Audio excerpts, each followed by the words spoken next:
Hello बच्चों, मेरा नाम है अंशुल गुप्ता। आज हम लोग कंस्ट्रेंट मोशन की सेकंड क्लास में हैं। अभी पुली कंस्ट्रेंट ही चल रहा है। पहली क्लास में मैंने बताया कि मल्टीपल पुलीज के केस में कैसे सॉल्व करते हैं, कैसे एक्सेलरेशन और वेलोसिटी का रिलेशन फाइंड आउट करते हैं।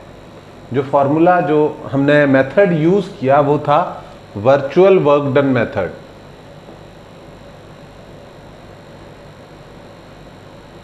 उस मेथड में हम लोग work done by tension force zero करके डिस्प्लेसमेंट और वेलोसिटी के बीच का रिलेशन फाइंड आउट कर रहे थे। कुछ केसेस बच्चों ऐसे होते हैं जिनमें जो टेंशन और वेलोसिटीज हैं या एक्सेलरेशन है उनके बीच कुछ एंगल गिवन होता है। जैसे ये एंगल गिवन है इस केस में से थीटा डिग्री।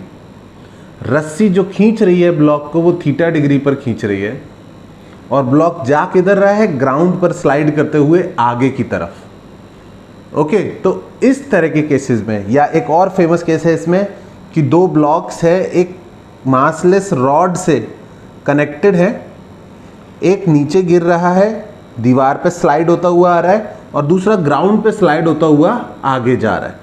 ये V1 से आ रहा है, ये V2 से जा रहा है, तो V1 और V2 के बीच रिलेशन निकालो जब ये एंगल थीटा हो तो बच्चों इन क्वेश्चंस को हम वर्चुअल वर्क डन मेथड से तो कर ही सकते हैं, वो तो हमेशा वर्क करेगा।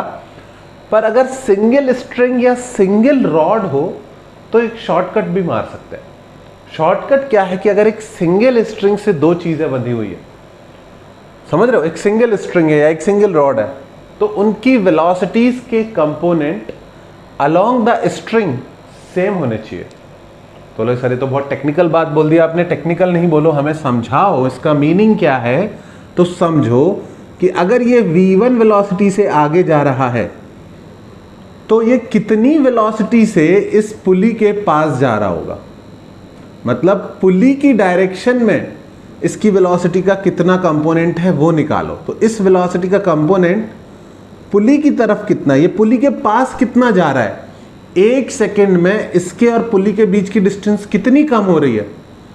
क्योंकि जितनी एक सेकंड में इसके और पुली के बीच की डिस्टेंस कम होगी उतनी ही इसकी डिस्टेंस बढ़ सकती है, उससे ज्यादा नहीं बढ़ सकती, क्योंकि नहीं तो रस्सी टूट जाएगी, स्ट्रिंग ब्रेक हो जाएगी।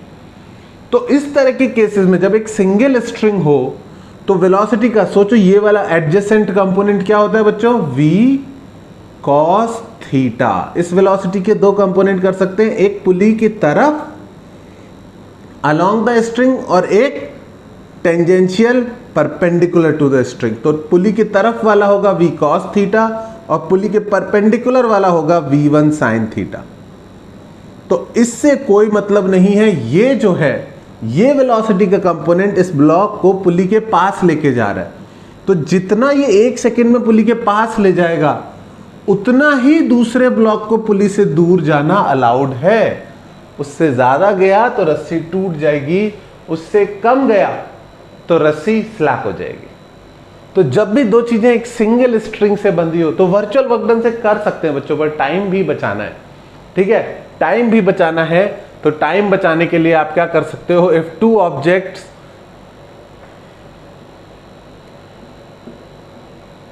Are connected by a single, बीच में पुली वगैरह नहीं होनी चाहिए। अगर ज्यादा मल्टीपल पुलीज है या स्ट्रिंग चेंज हो गई तो आप ये वाली टेक्निक नहीं लगा पाओगे, पर सिंगल पुली है, एक स्ट्रिंग है, तो आप डेफिनेटली अलाउड हो इसको यूज करने के। Two objects are connected by a single string और अ रॉड या चेन या कुछ भी लिखा हो, ठीक है। The component of their velocities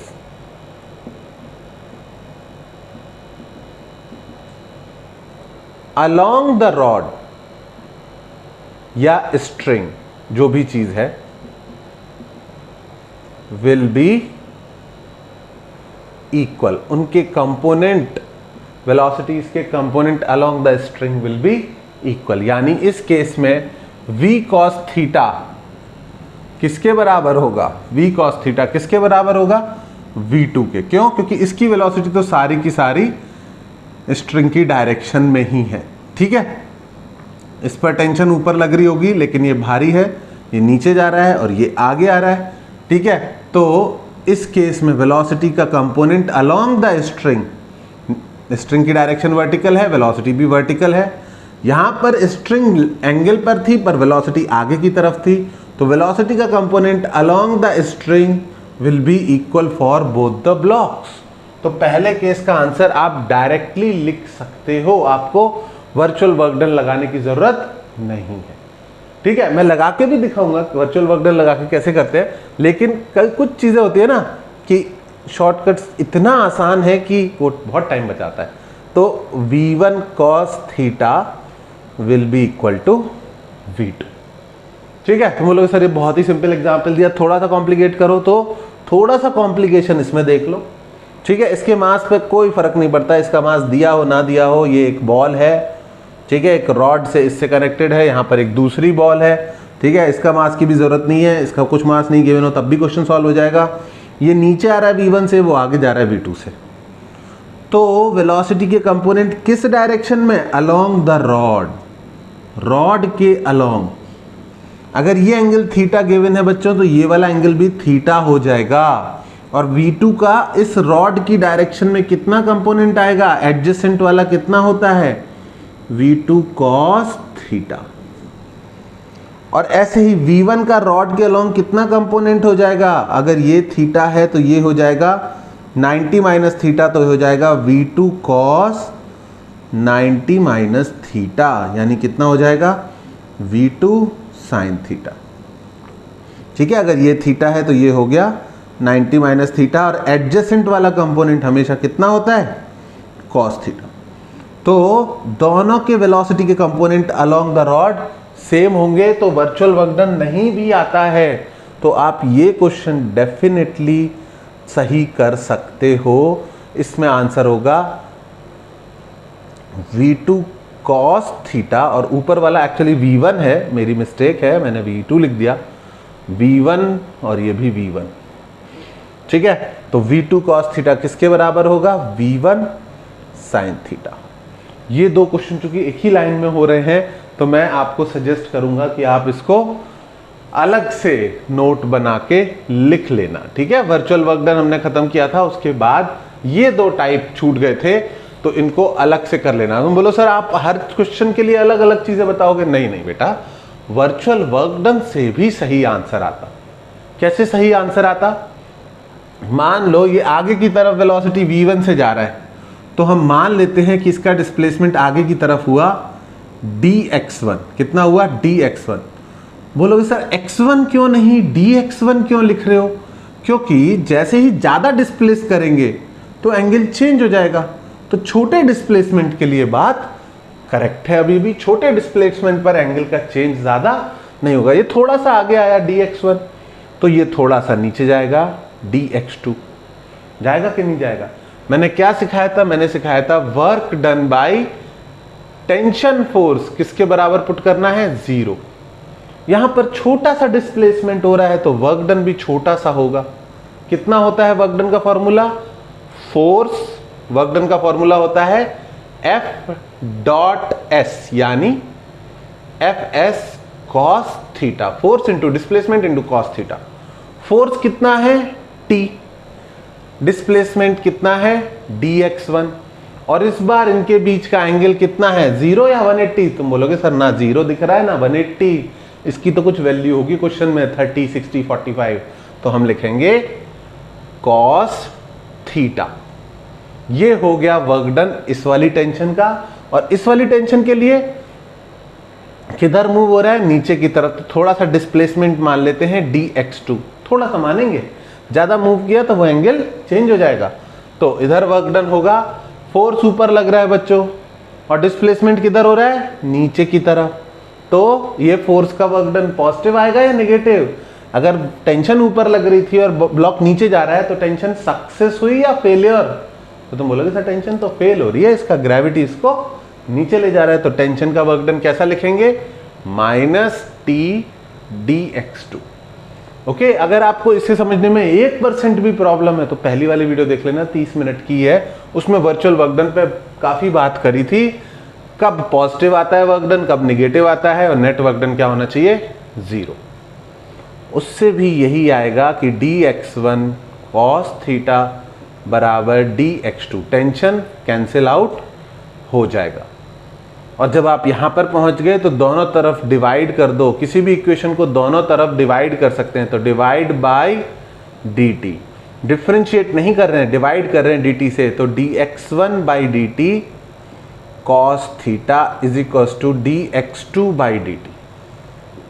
जब आप कॉपी में लिख रहे हो आप दोनों सॉल्यूशन लिखो ताकि आपको पता रहे कि एक ही चीज हर जगह काम कर रही है। dx1 बाई dt को लिख दिया v1, dx2 बाई dt को लिख दिया v2, तो v1 cos theta is equal to v2, same आ गया आंसर, वर्चुअल वर्क डन से भी हो गया। लेकिन बच्चों एक चीज बहुत ध्यान रखना, अगर कोई बोले कि इनके एक्सेलरेशन के बीच रिलेशन निकालो, मतलब इससे एक और स्टेप आगे जाने को बोलते हैं आपने डिस्प्लेसमेंट के बीच रिलेशन निकाल दिया, आपने वेलोसिटी के बीच निकाल दिया, एक्सेलरेशंस के बीच भी रिलेशन निकालो।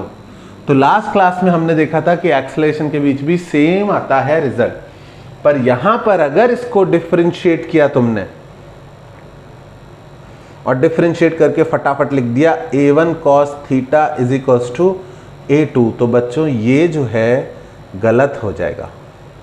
तो बोले सर क्या गलत किया, एकदम सही है, वेलोसिटी का डिफरेंशिएशन एक्सेलरेशन, वेलोसिटी का डिफरेंशिएशन एक्सेलरेशन।